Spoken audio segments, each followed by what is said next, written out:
Comment communiquer notre point de vue lorsqu'il est délicat ou critique? En quelque sorte, comment faire passer un message à un interlocuteur sans dégrader la relation avec la personne? Si le message est trop brutal ou trop cassant, le risque, c'est de dégrader la relation. A l'inverse, si nous souhaitons trop préserver la relation, faire en sorte de ne pas blesser la personne, de ne pas heurter sa susceptibilité, le risque, c'est que le message ne passera pas. Et si le message ne passe pas, la personne probablement ne changera rien à son comportement. Il va donc falloir trouver un juste équilibre, une juste balance dans notre communication pour être capable de faire passer le message tout en préservant la relation. Nous allons donc voir ensemble comment faire passer un message, y compris un message délicat ou négatif à quelqu'un, tout en préservant la relation avec cette personne. Notre communication va devoir reposer sur un équilibre, une balance entre les deux plateaux, le plateau message et le plateau relation. Imaginons que nous disposions de poids que nous allons répartir sur chacun des plateaux de la balance. Nous allons répartir 4 poids côté message et 4 poids côté relation. Tout l'enjeu va consister à garder l'équilibre entre les deux plateaux de la balance. Voyons ensemble quels sont ces poids que nous allons pouvoir disposer sur chacun des deux plateaux.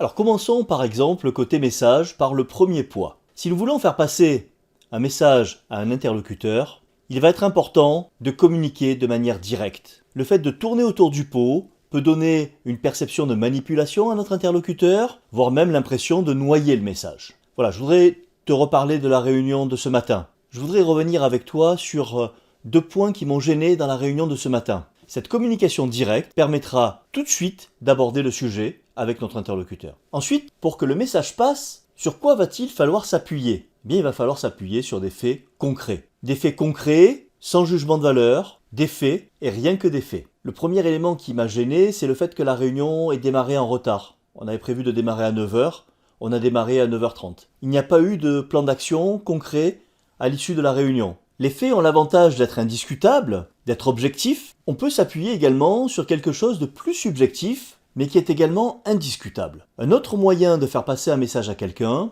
est d'exprimer un ressenti personnel. Un ressenti personnel, c'est quelque chose qui s'exprime à la première personne. J'ai été gêné par... Il y a un point qui m'a surpris dans la réunion, où j'ai été gêné par le fait qu'on démarre en retard. Je suis embêté parce que je ne sais pas ce que j'ai à faire à l'issue de cette réunion. Ces phrases, exprimées à la première personne, expriment bien un sentiment personnel, un ressenti personnel. C'est complètement différent d'un jugement de valeur qu'on adresserait à la personne sous la forme d'un vous ou d'un tu. Ta réunion était mal organisée, ta réunion s'est terminée un peu en queue de poisson. Un jugement de valeur provoquerait très certainement une réaction défensive de la part de la personne ou une réaction émotionnelle. Exprimer un ressenti personnel, c'est donc quelque chose qui est tout à fait efficace, qui permet de faire passer un message d'une manière non discutable et qui permet aussi de toucher la personne sous un autre angle que les faits, qui est celui de l'affect. Enfin, si on veut que le message passe, il va être important d'oser affirmer notre position.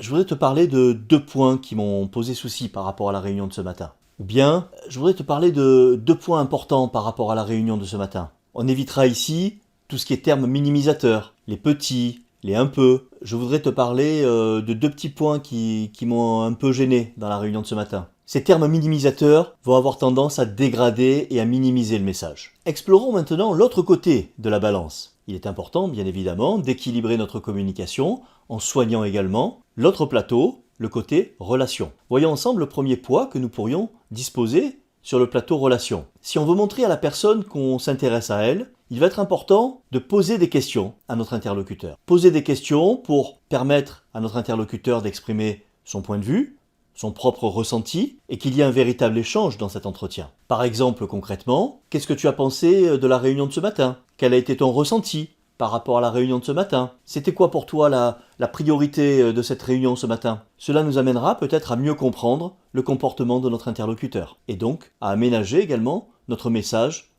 par rapport à ces éléments. Évidemment, si on pose des questions, il va être important de savoir écouter les réponses de notre interlocuteur et d'écouter attentivement en faisant abstraction de nos propres perceptions, de nos propres a priori et en laissant la personne exprimer également son avis jusqu'au bout. Il est possible que notre interlocuteur exprime des choses avec lesquelles on n'est pas forcément d'accord. Pour ne pas rentrer en conflit avec la personne, et conserver une maîtrise positive du dialogue, il sera important de donner quittance à la personne, d'accuser réception de son point de vue sans porter de jugement de valeur, en faisant preuve de bienveillance et d'empathie tout au long de l'entretien. D'accord, effectivement, je comprends mieux le déroulement de la réunion. Enfin, le dernier point, et pas le moindre, lorsque nous faisons passer un message délicat à un interlocuteur, nous appuyons vraisemblablement côté message sur des points négatifs. Si on veut équilibrer notre communication, il va être important de faire ressortir aussi certains des éléments positifs sur le sujet. C'était vraiment bien que tu aies réussi à réunir dans cette réunion tous les acteurs du projet. Le fait d'avoir valorisé également des éléments positifs va faciliter la remise en cause de notre interlocuteur. Cela facilitera également le fait que la personne se remettra plus facilement en question sur les points plus négatifs que nous avons évoqués avec elle. En conclusion, être assertif, c'est oser dire les choses tout en étant bienveillant dans la manière de le faire.